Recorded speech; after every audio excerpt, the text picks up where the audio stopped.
Hello बच्चों, आप कैसे हैं? आपका स्वागत है आरसी ज्ञान दर्पण चैनल में। मैं रमेश पांडे, लेक्चरर, आप लोगों के समक्ष मैं सुपर टेट 2022 के पाठ्यक्रम को लेकर आया हूं।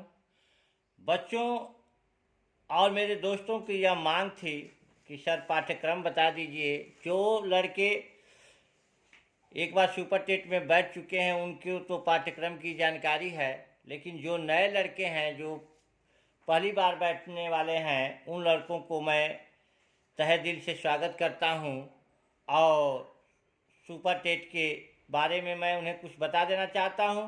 वैसे तो बच्चों पाठ्यक्रम वही है जो आपने टेट में पढ़ा है, टेट के लिए जो तैयारी की है वही पाठ्यक्रम है। थोड़ा सा उसमें बदलाव हुआ है, थोड़ा सा उसको परिवर्तित किया गया है, उसमें कुछ बढ़ा दिया गया है, कुछ कम नहीं किया गया है। फिर भी आपको 120 से प्लस अगर नंबर लाना होगा तो बच्चों इसे आपको 2-3 महीने नहीं 4-5 महीने का समय चाहिए और काफ़ी अध्ययन कीजिए। करने के बाद आपका सिलेक्शन श्योर हो जाएगा। इस तरह बच्चों नौकरी मिलना तो बहुत ही मुश्किल है, फिर भी पहाड़ों को लांघ करके और पहाड़ों को काट करके लोग एक स्थान से दूसरे स्थान तक जाने का रास्ता बना देता है। तो ये क्या इसकी मजाल है कि आप तैयारी न करें और आपका सिलेक्शन न हो। आप अगर मनोयोग से तैयारी करें तो आपको 2022 में सुपर टेट क्वालिफाई करने के बाद आपका सिलेक्शन अवश्य हो जाएगा। बच्चों अब हम अपने पाठ्यक्रम पर चलते हैं।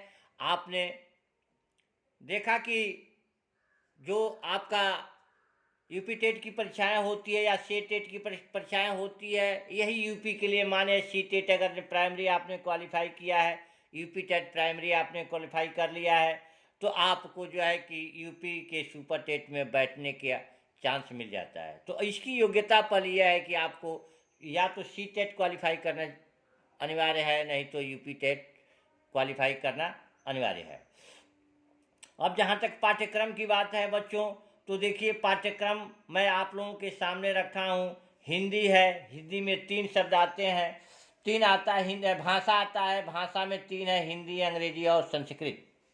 ये आपके 40 मार्क्स से आता है बच्चों। बहुत इम्पॉर्टेंट है ये, क्योंकि 40 नंबर आपको एक स्थान से मिल जाता है और आप जो है कि सुपर टेट के लिए हिंदी, अंग्रेजी और संस्कृत पर विशेष ध्यान दीजिए। मैं आपको किताबों के बुक के नाम भी बताएंगे कि किन बुक से पढ़ने के बाद से अभ्यर्थियों का सिलेक्शन ज़्यादा से ज़्यादा हुआ है और किस में ज़्यादा क्वेश्चन लड़ते हैं, आते हैं, फंसते हैं। आपका उसके बाद विज्ञान आता है बच्चों, वह भी 10 अंक का होता है। गणित भी 10 अंक का होता है। पर्यावरण सामान्य विज्ञान कहा जाए वो भी 10 अंक का होता है। शिक्षण कौशल भी 10 अंक का होता है बच्चों। ये बीएड में पढ़ा जाता है, बीटीसी में पढ़ा जाता है। माल मनोविज्ञान भी बीटीसी में पढ़ा जाता है बच्चों, या बीएड में पढ़े होंगे आप, वह भी 10 नंबर का आता है। सामान्य ज्ञान पर विशेष आपको ध्यान देना होगा, क्योंकि सामान्य ज्ञान 10 नंबर का ही है, लेकिन सामान्य ज्ञान आपके हर परीक्षाओं के लिए ही बहुत उपयोगी है। सामान्य ज्ञान भी 10 नंबर का आपका आता है। देखिए समसामयिक घटना चक्र, ये भी आपका 30 नंबर का आता है बच्चों। और ये तार्किक ज्ञान है, ये 5 नंबर का आता है। सूचना तकनीकी 5 नंबर का आता है। जीवन कौशल प्रबंधन और आवृत्ति 10 नंबर का आता है। इस तरह बच्चों पूरा 150 नंबर का आपका क्वेश्चन आता है। आपका क्वेश्चन 150 ही होगा। नंबर उसका 1 नंबर का, 1 अंक का 1 क्वेश्चन होगा और आपको 150 अंक होगा और 150 क्वेश्चन भी होंगे। जो क्वेश्चनों का क्रम होगा बच्चों, वह क्रम यूपी टेट की परीक्षा में बैठने वाले, सी टेट की परीक्षा में बैठने वाले सभी परीक्षार्थी यह जानते हैं। दोस्तों मित्रों, आप जानते हो कि 150 नंबर का क्वेश्चन आता है और 150 क्वेश्चन भी होते हैं। उसी तरह आपके सुपर टेट के पाठ्यक्रम में भी 150 का क्वेश्चन आएगा और 150 अंक का ही होगा बच्चों। अब हम ये देखते हैं, देखिए सब बच्चों लड़कों के लिए सबसे क्लिष्ट होता है गणित। गणित के लिए मैं यही कहूँगा कि आर.एस. अग्रवाल की अगर किताब आप पढ़ते हैं, आर.एस. अग्रवाल की किताब नोट कर लीजिए। आर.एस. अग्रवाल की किताब मैथ के लिए बहुत ही सुपर है। जो multi choice question R S Agrawal की आती है कम्पिटेटिव किताबें, उसको लीजिए मैथ के लिए। और ये आर एस अग्रवाल की किताब जो है कि सबसे सुपर है। और बच्चों हिंदी के लिए मैं आपसे बता देना चाहता हूँ कि हिंदी के लिए आदित्य पब्लिकेशन किताब सबसे सुपर है। आदित्य पब्लिकेशन की किताब, आदित्य प्रकाशन का किताब हिंदी के लिए बहुत ही सुपर है। इसमें से आपका अधिकांश क्वेश्चन फंस जाता है, मिल जाता है। और इतना ही नहीं, आपको इतनी सरल भाषा में और तोड़ तोड़ करके ये बताया है कि इसमें व्याख्या की गई है कि आपको तुरंत स्पष्ट हो जाएगा और आपको याद हो जाएगा, भूलेगा नहीं। अंग्रेजी के लिए बच्चों अंग्रेजी के लिए केडी पब्लिकेशन का किताब सबसे सुपर रहा। केडी प्रकाशन का किताब ले लीजिए, अच्छा रहता है। केडी पब्लिकेशन की किताब में आपको ग्रामिकल जो क्वेश्चन है, जो आपके व्याकरण है अंग्रेजी का, उसको बहुत ही अच्छे तरह से दिया है। आदित्य पब्लिकेशन का ही संस्कृत भी अच्छा है बच्चों। आदित्य पब्लिकेशन का संस्कृत, आदित्य का ही संस्कृत ले लीजिए। ये आपके पास समय का अभाव है और आप जो है कि ज़्यादा से ज़्यादा टाइम निकालकर इस पर ध्यान दीजिए, अपने पढ़ाई पर ध्यान दीजिए।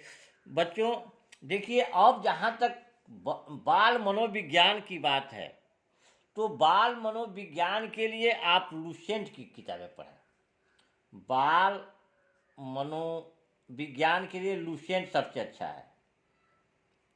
लुसेंट की किताबें पर्याप्त मात्रा में आपको मिल जाएगी और आप जो है कि लुसेंट की किताबें पढ़िए। इस तरह मैं आपको इसके लिए बाल मनोविज्ञान, दीक्षा की भी किताबें अच्छी हैं। दीक्षा की किताबें भी इसके लिए अच्छी है। लेकिन लुसेंट और दीक्षा में जो भी आपको मिले उसी को पढ़िए। और आपका ये जो समसामयिक घटना चक्र है, समसामयिक घटना चक्र की जो है, उसको पहली बात मेरी बच्चों, मान लीजिए कि प्रतिदिन का आप न्यूज़ देखिए और पढ़िए, न्यूज़पेपर को पढ़िए, देखिए, और उसमें जो आपको ऐसा लगता है उसको नोट करते जाइए। ये आपको सबसे जो है कि सारे किताबों को छोड़ दीजिए, केवल न्यूज़पेपर आप देखते हैं और उसके मुख्य तत्वों को अगर आप नोट्स करते जाते हैं तो वह आपका सब किताब से बेटर किताब होगा। इसलिए उसके लिए आपके मार्केट में आता है शेशैंक मिरर पॉइंट। शेशैंक मिरर पॉइंट करके किताब आता है, उसी किताब को आप पढ़ सकते हैं। इस तरह सबसे सुपर आपका पेपर होगा जो न्यूज़पेपर होता है। न्यूज़पेपर को पढ़िए और न्यूज़पेपर के पढ़ने के बाद से उसको मुख्य जो टॉपिक है उसको नोट्स करते जाइए। और मैं अब आपको बता देता हूँ बच्चों कि क्लास 6 से लेकर के और 8 तक की परिषदीय की संस्कृत, अंग्रेजी और गणित पढ़ लीजिए। और इसके साथ ही इन्हीं क्लासों की 6 से लेकर के और 8 तक की CBSE NCERT पाठ्यक्रम का CBSE बुक पढ़ लीजिए और आपका सिलेक्शन निश्चित हो जाएगा बच्चों। आप 120 प्लस पाएंगे। अगर नहीं पाते हैं तो आप कहिएगा। बस आप RS अग्रवाल मैथ पढ़ लीजिए। हिंदी के लिए मैंने आदित्य पब्लिकेशन और आदित्य पब्लिकेशन, अंग्रेजी के लिए भी केडी प्रकाशन किताबें अंग्रेजी के लिए है, हिंदी के लिए आदित्य प्रकाशन, संस्कृत के आदित्य प्रकाशन, और ये केडी प्रकाशन अंग्रेजी के लिए है। लुसेंट या दीक्षा का मनोविज्ञान पढ़ लीजिए आप। समसामयिक घटना चक्र में से इस तरह पेपर को आप पढ़िए, पेपर सबसे अच्छा रहता है। और उसके बाद शेशैंक मिरर या अन्य बहुत से प्रतियोगिताएँ ये आती है, करंट अफेयर समसामयिक घटना चक्र आता है, उसको आप पढ़िए, प्रतिदिन उसको पढ़िए। हर जो है कि सप्ताह में निकलता है, साप्ताहिक है, और जो है कि अर्धमासिक भी होता है, मासिक भी होता है। आप उसको पढ़िए और उसके साथ साथ आप परिषदीय की जो है कि उत्तर प्रदेश बेसिक परिषद की 6 से 8 तक की किताबों को पढ़िए। और NCERT का जो CBSE है, CBSE में जो NCERT की बुकें हैं उनको आप पढ़िए। और आपका श्योर सिलेक्शन 120 से प्लस ऊपर 25, 30, 35 भी आ सकता है। और आप एक एक अच्छे नंबर से जो है कि आप अध्यापक बन सकते हैं। मैं बच्चों आप लोगों को उज्ज्वल भविष्य की कामना करता हूँ। मैं आप लोगों से पुनः गुजारिश करता हूँ कि आप मेरे चैनल को जिन्होंने अब तक सब्सक्राइब नहीं किया है, सब्सक्राइब कर बेल आइकन दबाना न भूलें, क्योंकि जो मैं नोटिफिकेशन आप लोगों को डालूँ वह आप लोगों के पास सबसे पहले पहुँचे। इसके लिए आप बेल आइकन को भी दबाना न भूलें। लाइक करें, कमेंट करें और शेयर भी करें। बच्चों, जय हिंद, जय भारत।